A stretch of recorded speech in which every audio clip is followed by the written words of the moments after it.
Boa noite, gente. Dando continuidade à programação da Semana do Advogado, encerramos hoje, né? Nós fizemos várias lives e hoje nós vamos fazer essa live sobre prática de direito médico. Para falar sobre o assunto, nós convidamos a doutora Fernanda Maria Marques, que é uma das grandes especialistas em direito médico do país. Ela vai falar sobre a prática do direito médico. A gente está esperando a doutora Fernanda entrar aqui para poder conversar com ela sobre isso, chamar ela para a gente poder conversar. Ela já deve estar entrando aí.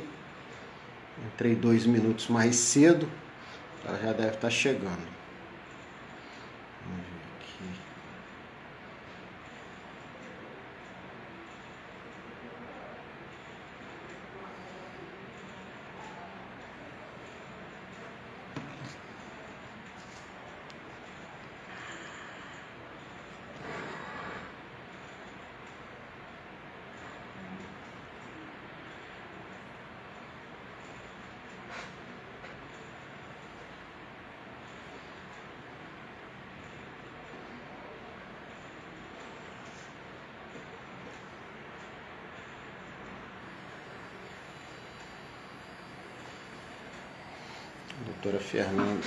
Doutora Fernanda já deve estar entrando.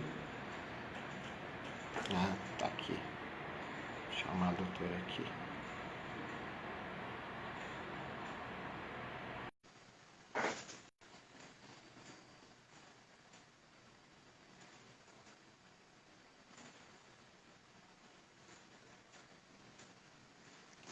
Aguardando a conexão. Boa noite, doutora. Oi, boa noite, doutor. Tudo bem? Tudo bom? Tudo É um certo. prazer, tá, doutora, ter a senhora aqui nessa semana de comemorações dos advogados que a subseção está fazendo. E é um prazer grande ter a senhora para encerrar essa semana. Nós estamos encerrando hoje. Não, doutor, o prazer é todo meu. Eu que agradeço aí o convite e agradecer também, especialmente ao doutor Ivan, que eu sei que foi quem referenciou meu nome para participar, Exato. né? E fico muito honrada também de estar encerrando aí essa comemoração aí do Dia do Advogado. Tá certo. Doutora, a primeira coisa que a gente gostaria de falar é sobre o nicho do direito médico, né, que é um nicho muito específico e várias pessoas têm assim, as dúvidas sobre colocação no mercado, como começar na prática do direito médico. Sim. O direito médico, ele é uma área que é relativamente nova, né? Nós temos, inclusive, que dividir, doutor, o direito médico do direito da saúde, né? Porque, apesar de nós termos alguns colegas que atuem tanto na área do direito médico quanto na área do direito à saúde, quando a gente fala em direito médico, a gente fala da relação médico-paciente, tá? Então, tudo que envolve a relação médico-paciente, então, está aí no direito médico. E aí, no direito da saúde, sob o ponto de vista mais amplo, né, operadoras de plano de saúde, SUS, né, outras questões que envolvam aí a saúde. O direito médico, bom, eu sou suspeita para falar, porque eu sou uma apaixonada pelo direito médico, eu atuo exclusivamente nessa área há mais de 10 anos, né? Acho que agora, em razão dessa pandemia que estamos vivendo, muitos colegas acabaram se interessando pela área e a área acabou tomando aí uma visão, né, mais forte, vamos dizer assim. Mas, independente disso, independente de ser uma área relativamente nova, de termos poucos colegas especializados na área, é uma área que tem muito campo, sim, tá? E que vem crescendo aí de uma forma, assim, muito grande, inclusive quando a gente analisa os números de ação que são ingressadas aí diariamente em face dos médicos, né? E aí, assim, quando um colega. E quando eu vim para o Instagram, na verdade, eu atuo dentro de um hospital, né, aqui na minha cidade. E quando eu vim para o Instagram, o primeiro objetivo era passar informações para médicos, né, que me procuravam diariamente no hospital, fazendo questionamentos que até então eu achava que eram questionamentos básicos, vamos dizer assim. E aí, quando você sabe a dor do teu cliente, fica muito mais fácil, né? De você saber aonde que você pode atuar, né? Qual é o nicho que você pode focar, vamos dizer assim. E aí, quando eu vim para o Instagram, muitos colegas advogados começaram a me buscar, né? Eu estou no Instagram há um ano, mais ou menos, me buscar justamente para saber, assim, o que fazer para entrar nessa área, como atuar, qual é o caminho, né? E aí eu até acabei criando um programa de auxílio de carreira justamente pensando nisso. E é muito legal, assim, porque quando você fala em iniciar no direito médico, algumas pessoas acham, assim, que direito médico é só responsabilidade civil, imprudência, imperícia e negligência. E, na verdade, não. Na verdade, a gente tem aí uma série de lugares que você pode focar para atuar nessa área, né? Principalmente na parte preventiva, que eu entendo hoje que é, assim, o foco principal, tá? Inclusive porque a maioria das judicializações dessa área, elas estão diretamente ligadas à relação médico-paciente. Então, por incrível que pareça, a maioria dos pacientes que entram com uma ação contra um médico, o que eles querem, na verdade, é uma explicação do que aconteceu, por que aconteceu, e às vezes até um pedido de desculpas, né? Então a gente sempre fala assim que se você tiver uma boa atuação preventiva para que você não deixe chegar na parte da judicialização, a tendência é que você consiga contornar muito melhor essa situação. E aí, assim, para os colegas que querem entrar nessa área, né? O que eu sugeriria? Você tem que primeiro saber o que você faz e por que você faz, né? Então, você tem que escolher essa área por algum motivo específico, né? Tem que se identificar de alguma forma, né? Eu acho que, como qualquer área aí da nossa profissão, eu acho que hoje em dia o advogado generalista ele está perdendo um pouco de espaço. Eu acho que os advogados que estão se especializando, quer seja na área do direito médico, na trabalhista, enfim, qualquer área, vão acabar ganhando um destaque maior, vamos dizer assim. Mas você tem que escolher uma área porque você se identifica com aquela área, né? E não simplesmente porque é uma área que está com uma escassez, né, de profissionais ou porque está em voga agora, que é o caso do direito médico, em razão aí da pandemia. Depois disso, depois que você definir, né, o que você faz e por que você faz, aí eu acho que você tem que estar no meio, né? Eu acho que então tem que fazer aí networking, né, com outros colegas que já atuam na área, procurar se especializar, fazer cursos práticos, né? Buscar entender a dor do cliente, que eu sempre falo, né? Eu acho que a gente precisa, para a gente responder aquela pergunta, né, que eu falei de o que a gente faz e por que a gente faz, eu acho que está muito ligado também com relação à dor do nosso cliente, né? Nós temos que saber o que o cliente precisa de nós, o que ele espera de nós, né? E quando a gente fala em legislação, né, eu diria assim, código de ética médica, né, que é o básico, acho que tem que ter sempre na bolsa, né, as resoluções do conselho, né, do Conselho Federal e aí do regional, dependendo da área que vai atuar. E aí, com o tempo, né, essa experiência vai sendo adquirida. E aí os termos técnicos vão ficando um pouco mais fáceis, né? Vão se familiarizando, vamos dizer assim. Sim. E aí a coisa acaba fluindo, né?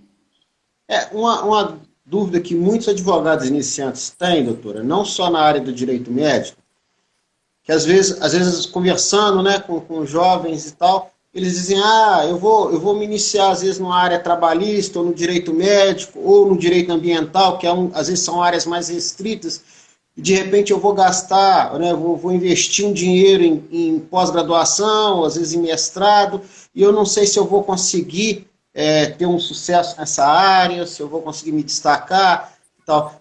A senhora tem um conselho para quem está começando e às vezes não quer investir tanto, igual uma pós-graduação, por exemplo? É engraçado, doutor, porque essa pergunta é uma das perguntas campeãs que me fazem. Eu tenho que fazer uma pós-graduação? E qual que é o meu entendimento? Eu acho que vai depender aonde você vai querer atuar. Porque, por exemplo, se você quer dar aula numa faculdade, né? Se você vai se propor a dar aula numa faculdade e vai se dizer especialista naquela área, eles vão te pedir o certificado. Então, a pós-graduação, eu entendo que é essencial, é o pontapé inicial, né? Se você vai participar de um processo seletivo para trabalhar em algum lugar, né, quer seja num escritório ou num hospital, cujo requisito é ser especialista na área, você vai ter que apresentar o teu certificado de pós-graduação. Agora, nós sabemos que dentro do escritório, dentro do nosso dia a dia, o cliente não pede nosso certificado de pós-graduação, né? Então, eu acho assim, para você ter um resultado mais rápido, vamos dizer assim, um curso prático, né, para te direcionar, eu acho que é válido, sabe? Principalmente porque nós não temos muitas doutrinas na nossa área do direito médico, né? Nós não temos muitos doutrinadores e nós não temos muito material porque nós não temos muitos colegas especialistas e atuantes na área, né? E aí, como eu falei, dentro dessa área aí do direito da saúde e daí do direito médico, que seria um dos braços, nós temos uma série de outras ramificações e aí alguns colegas foram se especializando nessas outras áreas, né? Então, tem colegas especialistas aí em pessoas com deficiência, em planos de saúde, enfim, né? Tem uma colega que é especialista, por exemplo, na parte veterinária, que tem algumas especificidades. E aí, por diante. Então, eu diria que pro profissional que está começando agora e que quer escolher o direito médico, primeiro, faça um curso prático para você ver se é isso mesmo que você quer, se você vai se identificar, né? Assim, a maior dificuldade de lidar com o direito médico é porque a gente, na faculdade, não aprende a lidar com certas emoções que num processo que envolve o direito médico, isso vai estar lá, né? A gente é como se a gente lidasse com vidas sem ter aprendido isso, né? O médico aprendeu isso na faculdade, a gente não aprendeu. Então, você tem que saber lidar mais com a razão do que com a emoção, né? Então, você tem que ter um foco muito forte naquilo que você está defendendo, né? Porque se você se deixar envolver pela situação, aí a probabilidade de você não conseguir fazer o teu trabalho com êxito é muito grande, né? Então, a minha dica seria essa: façam cursos práticos para ver se é isso mesmo que você quer. Façam contatos com pessoas que atuam na área. Pergunte como que é seu dia a dia, né? Qual que é a maior dificuldade, qual que é a parte mais legal, né? Porque tudo tem o lado bom e o lado ruim, vamos dizer assim, né? Doutora, a senhora mencionou o direito médico e o direito da saúde, né, como duas áreas específicas. Quais seriam as principais diferenças entre o direito médico e o da saúde? Ou o direito médico estaria inserido dentro do direito da saúde? O direito médico, ele é a relação médico-paciente. Então, você pode atuar tanto para o lado do paciente quanto para o lado do médico, tá? O direito à saúde é quando você envolve aí planos de saúde, o Sistema Único de Saúde, né? O direito em si da saúde, né? Disposto lá na Constituição Federal. O direito médico, ele surgiu pensando nessa relação médico-paciente. Então, você vai ter colega advogado que atua no direito médico defendendo o paciente e vai ter colega que atua defendendo o médico. E aí, muitos perguntam, né? Eu posso atuar para os dois lados? Eu entendo assim, não existe nenhuma vedação. O que o colega vai ter que tomar cuidado, né? Numa cidade pequena, né, não tem como você atuar para os dois lados. Eu acho até que em alguns momentos vai soar até antiético da tua parte. Agora, eu vou dar um exemplo meu, tá? Eu atuo para o lado do médico, mas eu estou aqui no Instagram para o Brasil inteiro. Um colega lá do Pará me procurou para auxiliar numa demanda em que ele está atuando para o lado do paciente. Eu não vejo problema nenhum, entendeu? Da mesma forma que se um paciente me buscasse de um outro lugar, do Rio de Janeiro, de São Paulo, eu não vejo problema nenhum eu lá estar do lado do paciente, porque, na verdade, a expertise, ela vale para os dois lados, né? Uhum. Agora, numa mesma cidade, né? Você ora atua para o lado do médico, ora atua para o lado do paciente, não vai ter como, entende? Agora, É, poder, nada impede. até porque numa cidade pequena você vai acabar atuando muito contra alguns médicos e depois não vai poder atuar na defesa deles, né? Sim, Então, sem realmente dúvida. fica complicado. Inclusive, em alguns lugares, você atuar em favor dos médicos e contra o plano de saúde, por exemplo, também acaba sendo difícil, porque o que que acontece? Vamos pensar aí numa cooperativa médica, né? Que é uma Exato. operadora. Não tem como, porque aí você está defendendo o médico, mas você também está entrando contra a operadora que é do médico, então também não vai ter como, entendeu? Uhum, Então vai depender aí da tua realidade, da tua região, né? Então eu uhum. escolheria um nicho, o nicho principal, mas nada impede, se por acaso, por exemplo, for passar informação aqui no Instagram, né? E eventualmente algum colega ou algum paciente procurar. Aí são casos específicos, mas dentro da tua área ali, da tua região, você tem que definir um dos lados, vamos dizer assim. Uhum. Doutora, geralmente quando se entra contra o médico, muitas das vezes se entra também contra o hospital. No Uhum. seu caso, a senhora defende o hospital e a conduta do médico ou não? Onde eu estou dentro do hospital é o hospital, né? Então, por Certo. exemplo, se entram contra o hospital em que eu trabalho, aí eu defendo o hospital. É óbvio que a gente acaba fazendo a defesa em conjunto, né? Faz Uhum, muito contato com um advogado do médico para que a linha de defesa, né, obviamente, seja em conjunto, até porque é um hospital próprio, né? Então não é um uhum, hospital SUS, né? Vamos dizer assim. uhum. Então, a defesa ela é em conjunto. E aí, em outros casos, aí eu atuo para o lado do médico. Ah, certo. Mas Doutora, como é geralmente que é o acontece seu... isso. Pode falar. Pode terminar. Não, eu ia dizer assim, que realmente, e muitas vezes não coloca o médico no polo passivo e entra só contra o hospital, questionando a Exato. conduta do médico que está no seu corpo clínico. Isso é muito comum também. Uhum. Doutora, como é que é o seu dia a dia no hospital? Como é que seria advogar lá no hospital? Dentro do hospital. Então, a gente atua muito forte na parte preventiva, tá?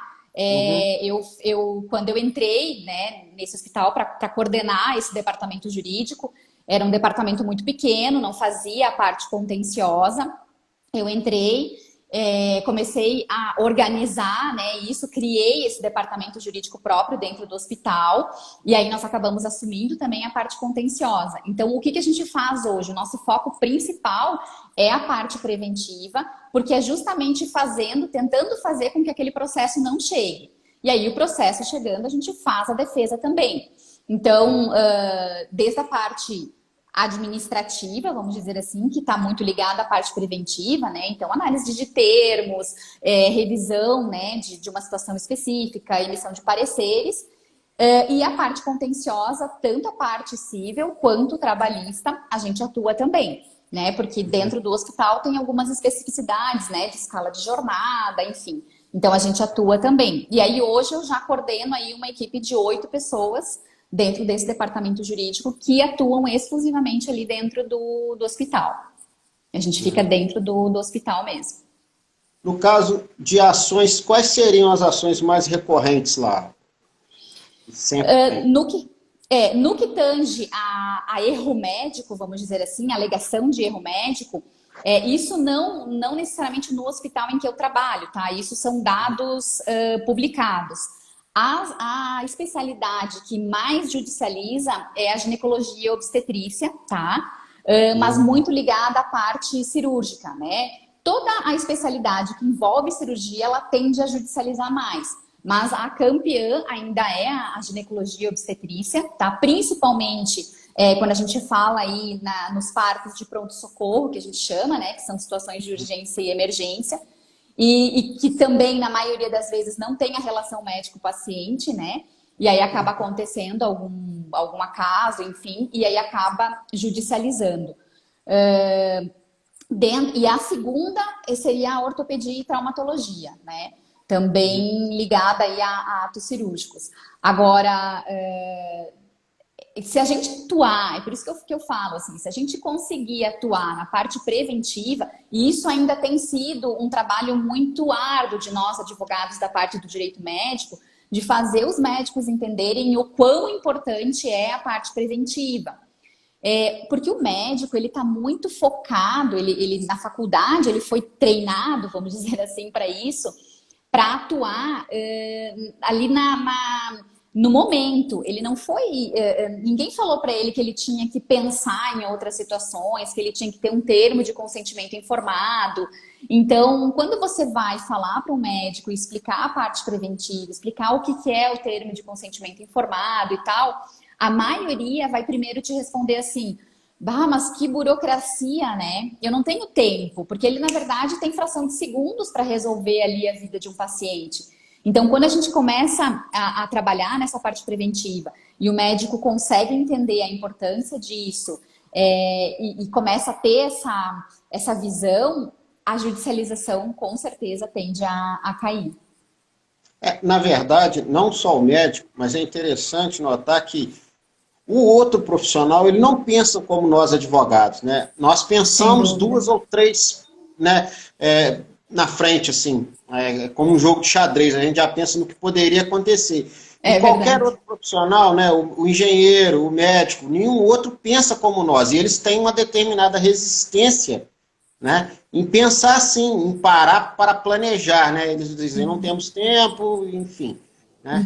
Mas, então, assim, esse trabalho de prevenção realmente é um trabalho importante, porque evita problemas para o médico, para o hospital, enfim, realmente é muito interessante.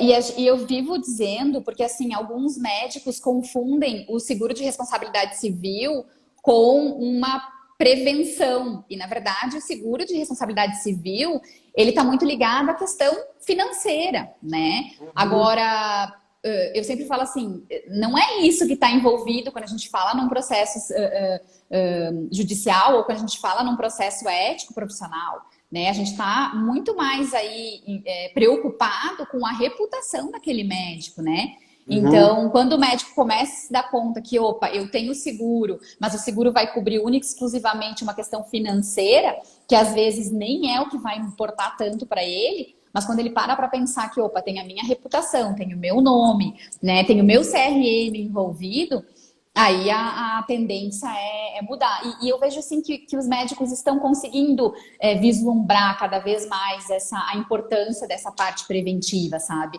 Tanto que dentro desse programa que eu estava te falando, que eu montei, desse método que eu construí aí, eu fiz ele em 4 módulos e um módulo é só sobre a parte preventiva, né? Justamente pensando nisso, pensando assim, isso é uma coisa que a gente tem que nós, advogados do direito médico, e aí como o senhor mesmo muito bem colocou, os das outras áreas também, a gente tem que falar para eles, né? Olha, o quão importante é a parte preventiva, né?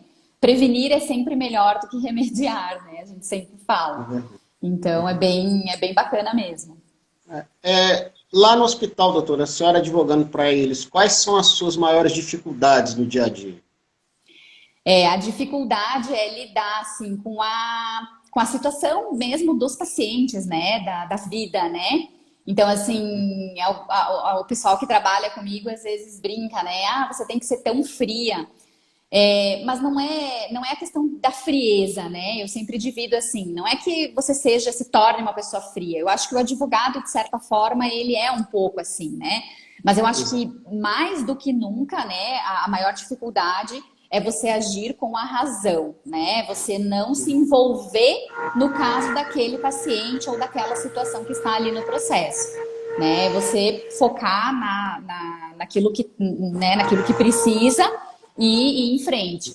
E outra dificuldade que a gente acaba encontrando também é que alguns magistrados não têm conhecimento ainda técnico aprofundado da parte de direito médico, né? Então a gente às vezes encontra aí algumas confusões aí do que é a iatrogenia, do que é o direito, o erro médico, né? Então, essa parte também é uma dificuldade, tá? Esses dois pontos, assim, eu diria que seria a maior dificuldade mesmo, né? Lidar com vidas sem ter sido... Agora sou preparada, né? Depois de 11 anos, aí a gente acaba se preparando. Mas no início, assim, era difícil, né? E a questão dos magistrados aí, da gente ter que ser um pouquinho mais didático nas peças, sabe? Doutora, a senhora mencionou os magistrados.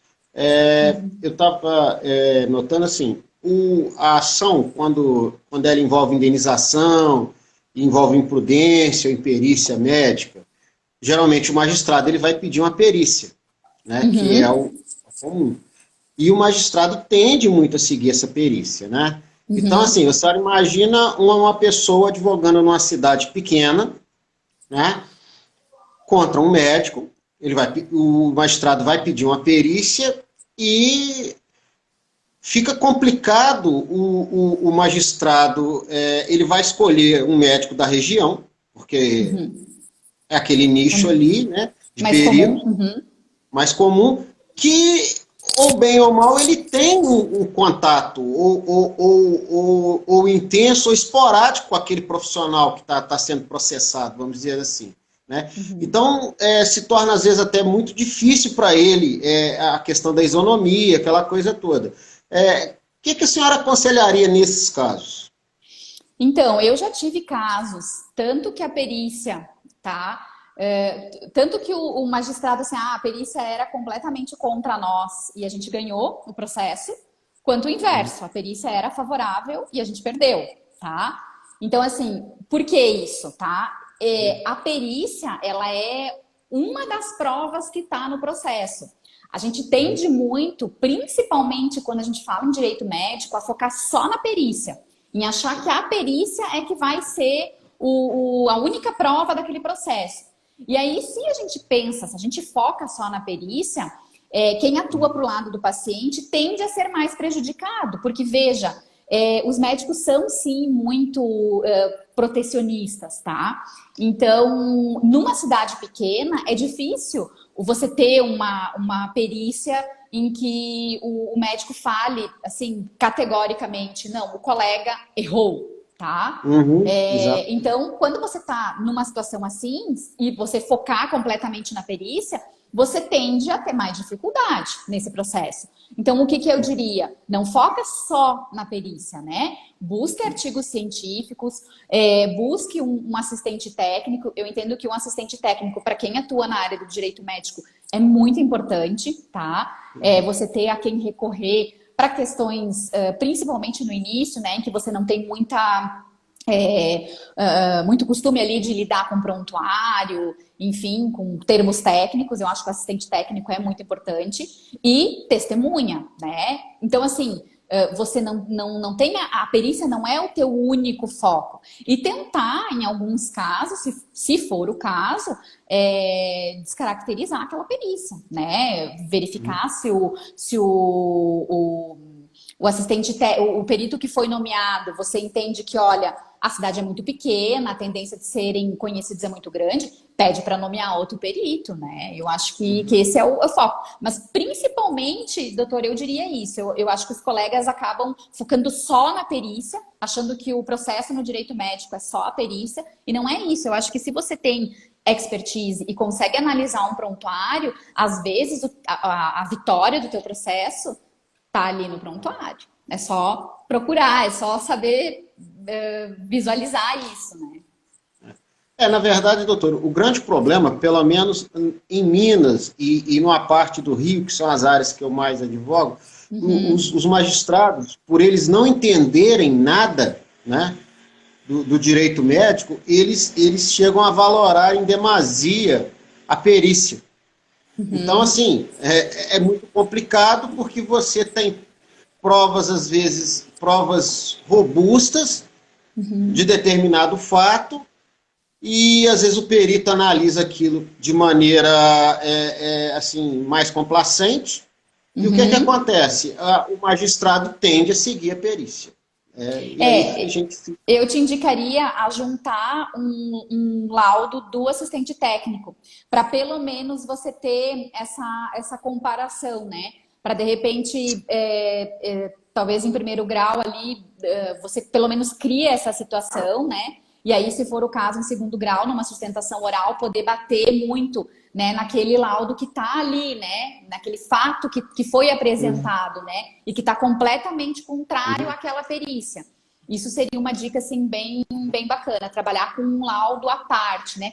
Artigo científico, né, de sociedade brasileira, pesquisar, tem, né, cada sociedade, né, tem, na internet aí tá tudo disponível, procure artigo científico. Se você tiver um assistente técnico, já peça para que o próprio assistente técnico apresente, né, é muito importante isso, e aí você já junta pelo menos vai criar aquela dúvida no magistrado, né? Poxa, eu tenho um perito aqui falando uma coisa, mas eu tenho aqui artigo científico, eu tenho um laudo de um outro médico falando algo diferente. E aí, daqui a pouco, você só tira um pouco do foco do magistrado também para a perícia, que eles costumam valorar, né, em demasia, e traz ele para um outro foco, para alguma coisa que está no prontuário, né, para alguma coisa que alguma testemunha falou, para algum outro documento que foi juntado, né, alguma coisa nesse sentido.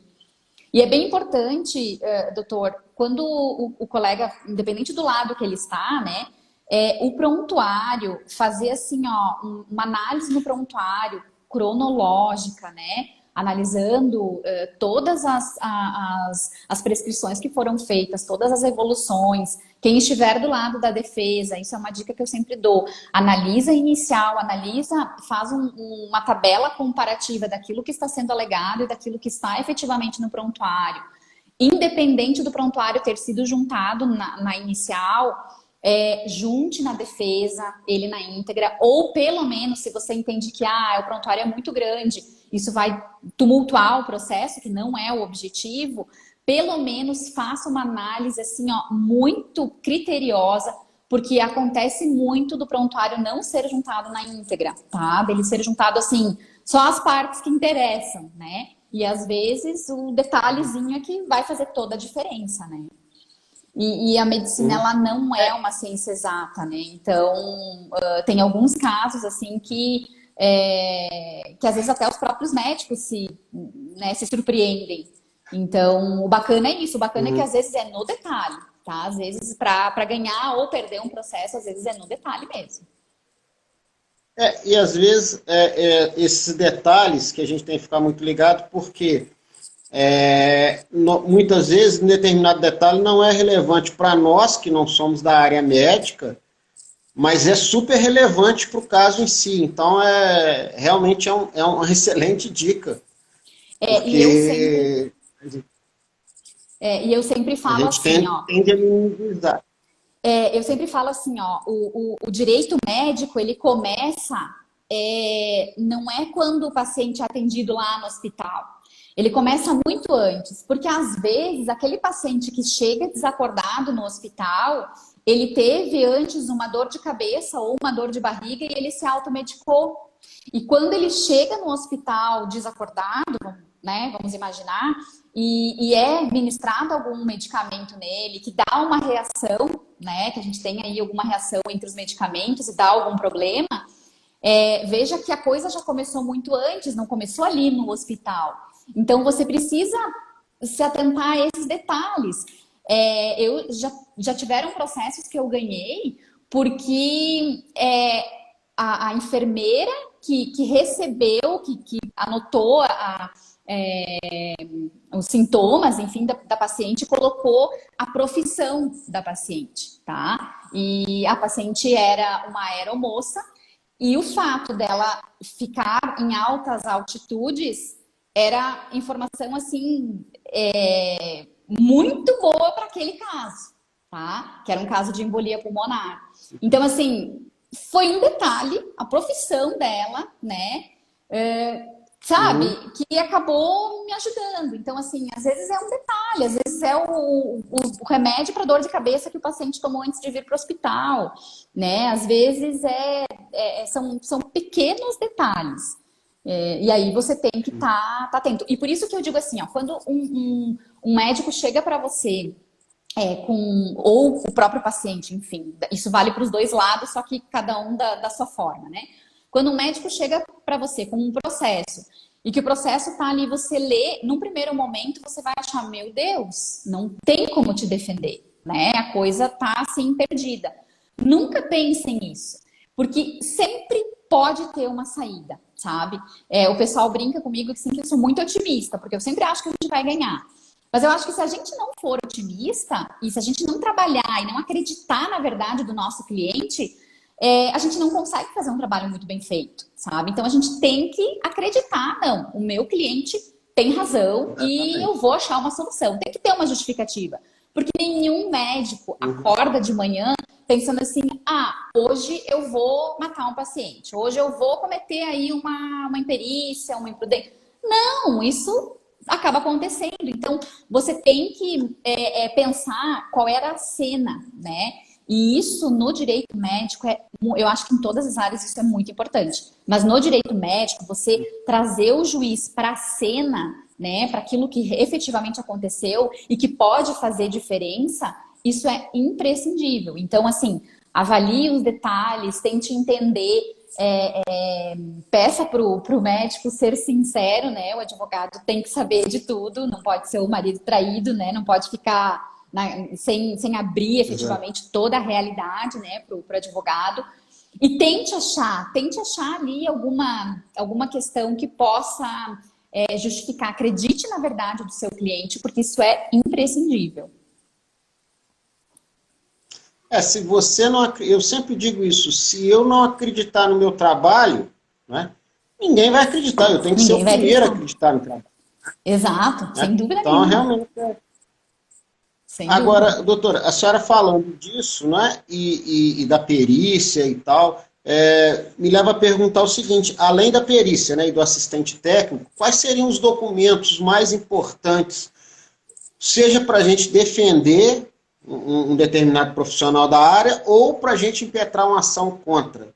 Quais seriam os documentos mais pertinentes? O primeiro deles, eu diria que é o prontuário. Tá? Mas também não é o único, porque já vi alguns colegas assim, se o prontuário tá mal feito, esquece, não tem o que fazer. Não, acho que o prontuário é muito importante, né? Porque ali no prontuário, em tese, tem que estar descrito tudo o que aconteceu, tá? O termo de consentimento informado, e aí a gente tem que lembrar o motivo pelo qual o tal do termo de consentimento informado existe, né? O médico tem o dever de informar e o paciente, por sua vez, tem o direito e a autonomia, né, de consentir ou não com aquele procedimento. E aí, claro, não é ter um termo assinado ali que a secretária entregou ali um dia antes de ir para o centro cirúrgico, não.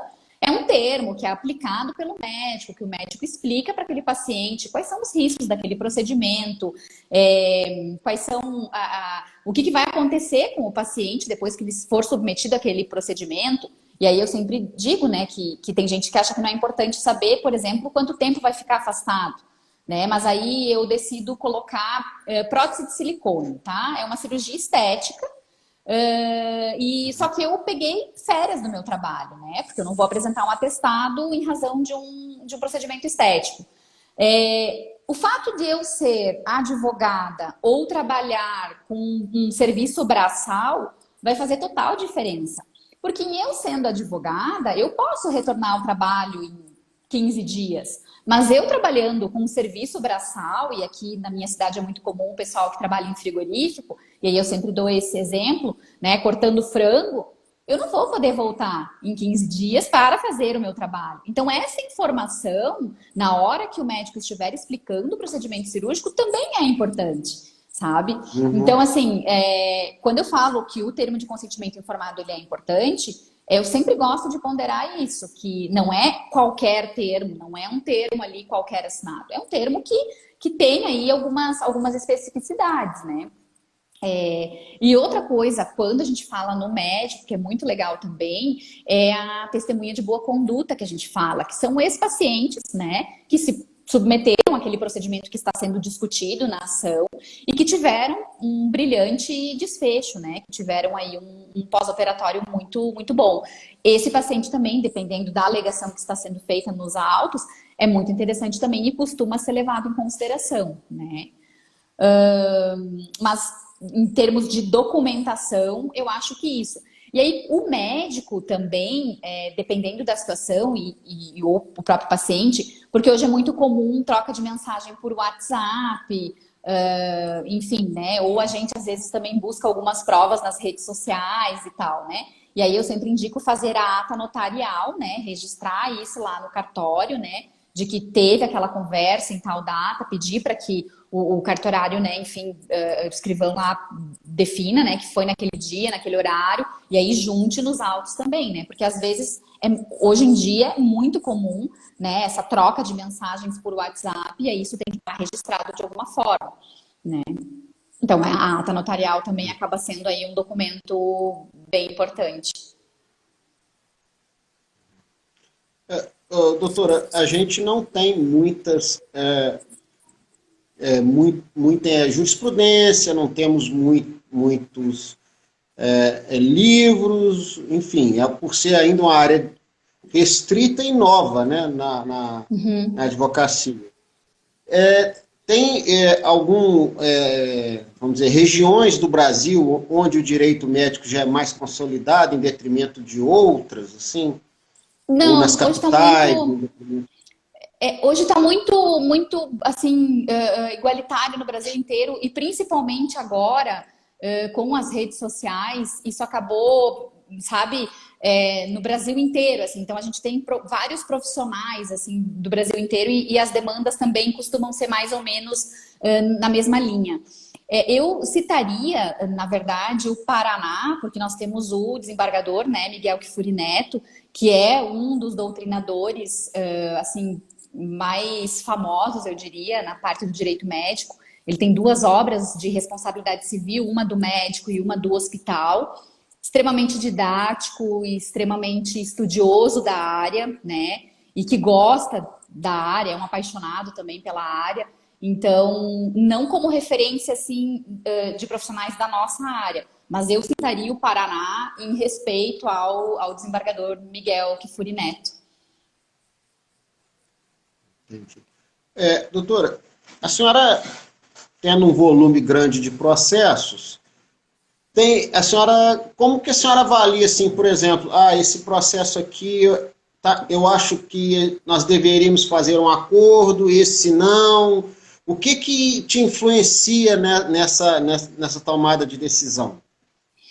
Eu acho que a gente tem que ser realista, né? Eu acho que depois que a gente analisa a documentação, enfim, eu acho que a gente tem que ser muito realista. Eu sou extremamente negociadora, inclusive, eu gosto de trabalhar com acordo, eu não vejo problema nenhum, né?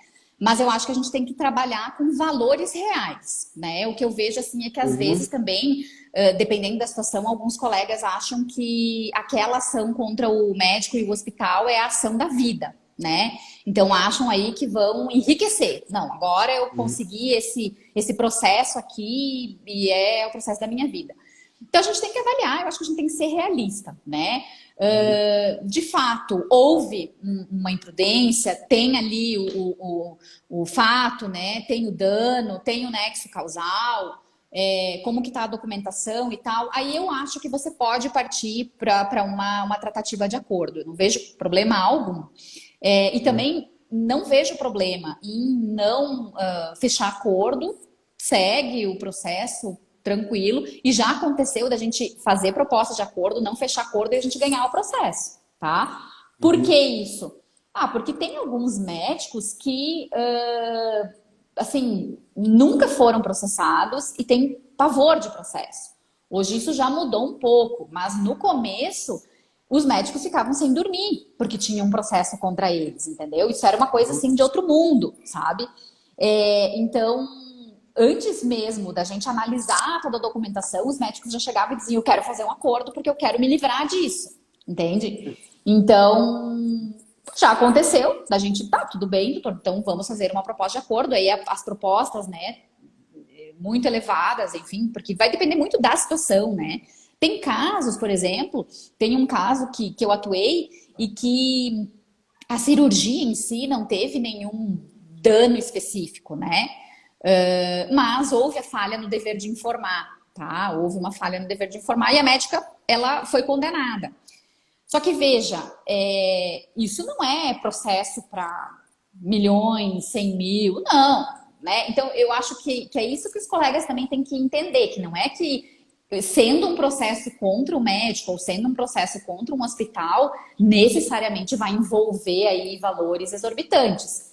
E claro que agora, né, com o novo Código de Processo Civil, nem tão novo assim, mas enfim, que a gente ainda chama de novo, o fato do colega ter que liquidar os pedidos também ajudou muito, né? Porque antes eram, assim, tiros, né, que você não sabia nem que dificultava a própria defesa, tá?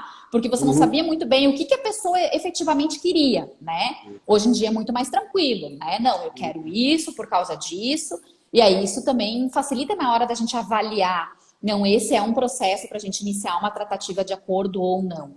Agora eu, né, vou falar por mim, quando que eu inicio uma tratativa de acordo? Quando o cliente, né, quando eu apresento para o cliente, porque eu faço questão de apresentar para o cliente quais são os pontos fortes e quais são os pontos fracos, né, da nossa defesa, e o cliente me diz, não, então eu quero tentar um acordo, independente, porque às vezes tem muito mais pontos fortes do que pontos fracos, mas enfim, ele quer tentar, né?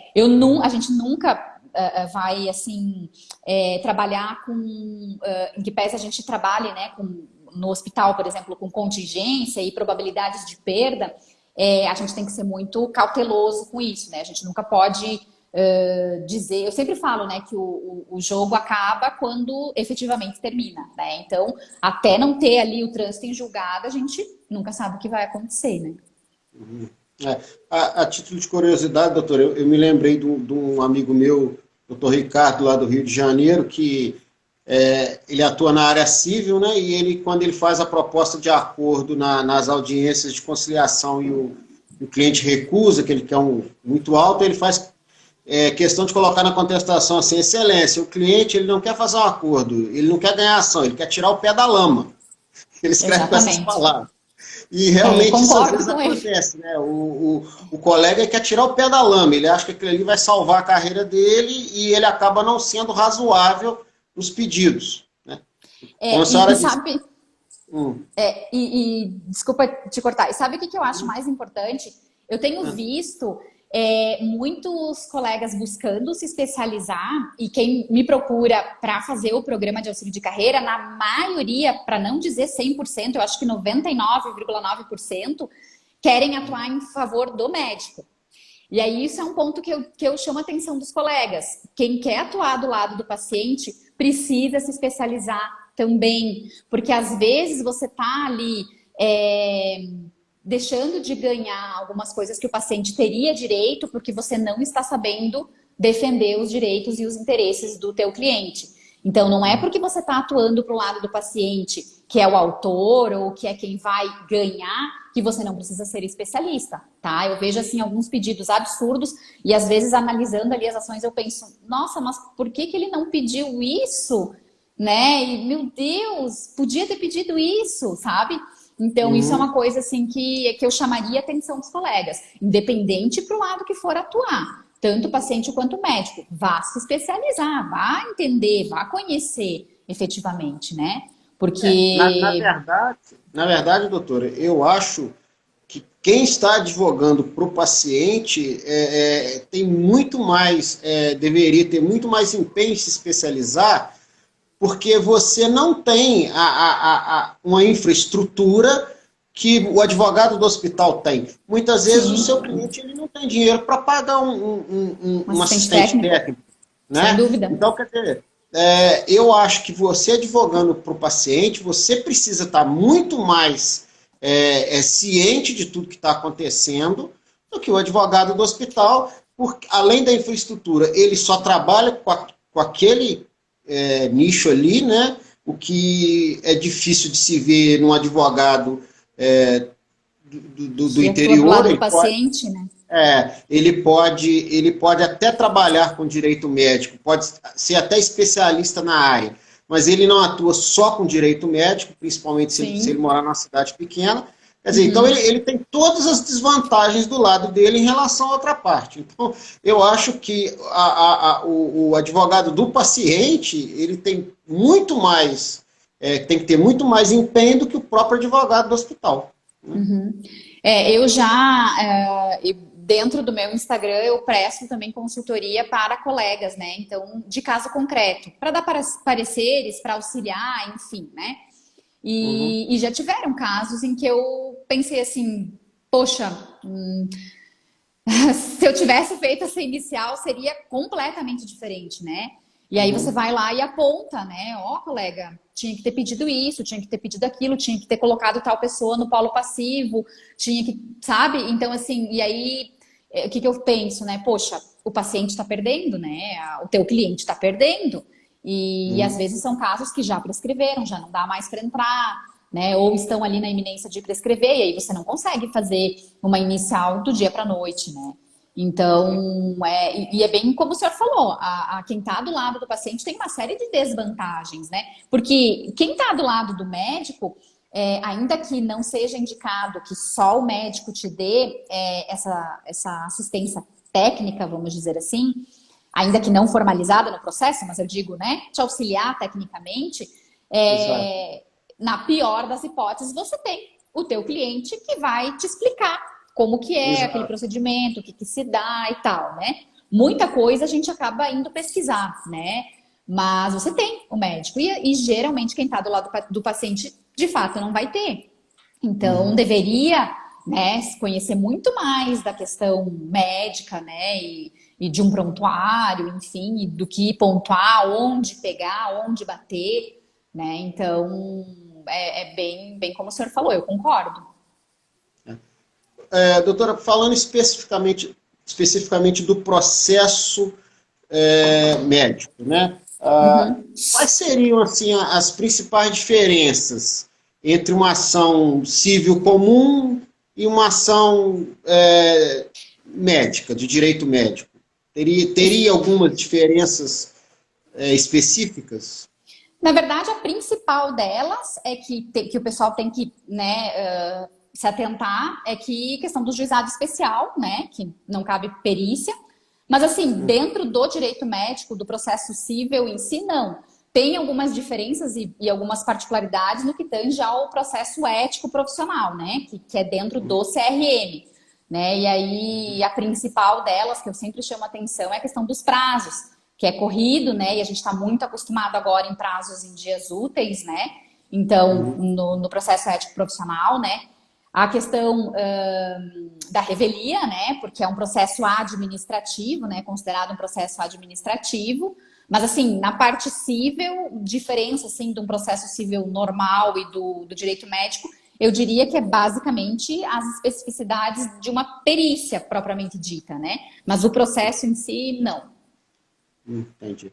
Doutora, a gente está se aproximando do final e eu gostaria de saber da senhora assim, alguma coisa, algum ponto pertinente que a senhora gostaria de deixar para a gente, alguma coisa que nós ainda não falamos. Eu acho até que a gente falou assim de forma geral de tudo. Eu só gostaria de mais uma vez agradecer o convite.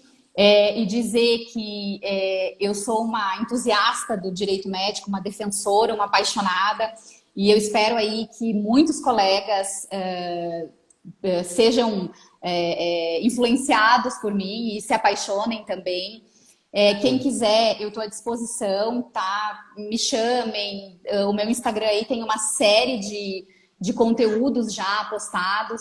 Tem o programa de auxílio de carreira também, que é um método que eu criei. Muito bacana, quem quiser conhecer também pode me chamar. E eu espero aí em breve ver colegas aí do Brasil inteiro cada vez mais se especializando. Quer seja do lado do paciente ou do lado do médico, seremos advogados em direito médico da mesma forma. Verdade. Doutora, eu quero agradecer demais a sua disponibilidade, a sua participação aqui. Tá? Espero que a gente possa repetir isso futuramente. Quem sabe presencialmente, né? Após Sem essa dúvida, pandemia. espero também, Pois espero. é. E quero agradecer muito a disponibilidade, quero agradecer a todo mundo que nos acompanhou nesses 4 dias de live em comemoração do Dia do Advogado, né? E quero agradecer a senhora em nome da diretoria da sexta subseção, tá? E nós nos colocamos à disposição da senhora sempre que a senhora precisar também, tá ok? Eu que agradeço e parabenizo pela iniciativa, viu? Muito bacana da parte de vocês fazer aí essas lives para comemorar o nosso dia. Muito bacana É, mesmo. É uma iniciativa essa, que deve se repetir. com certeza, isso foi a iniciativa da doutora Fabiana, que é a minha colega da ESA, Ah, eu e do falei com doutor ela. Rodrigo, pois é, que é o presidente, mas a ideia partiu da doutora Fabiana e a gente deve os méritos a ela. Que legal. E mais uma vez também agradecer ao Dr. Ivan, que sei que foi ele que referenciou meu nome aí, né? Fiquei muito contente mesmo. E em Eu vou breve, agradecer ao doutor Ivan. Meu isso, amigo, ele é meu parceiro aqui de prédio aqui no escritório, o que escritório dele é legal, logo acima do meu, então, que assim, legal. doutor Ivan, além de um excelente advogado, sabe tudo de matemática, coisa que eu não sei, então ele sempre me socorre. Então já Deixar serviu, meu vou me socorrer agradecimento para ele. também. Deixar meu agradecimento para ele também. Doutora, muito obrigado, tá? Boa Obrigada, noite. viu? Obrigada, boa noite. Foi um prazer Boa noite imenso. a todos. Até Até, muito mais. obrigada. Tchau.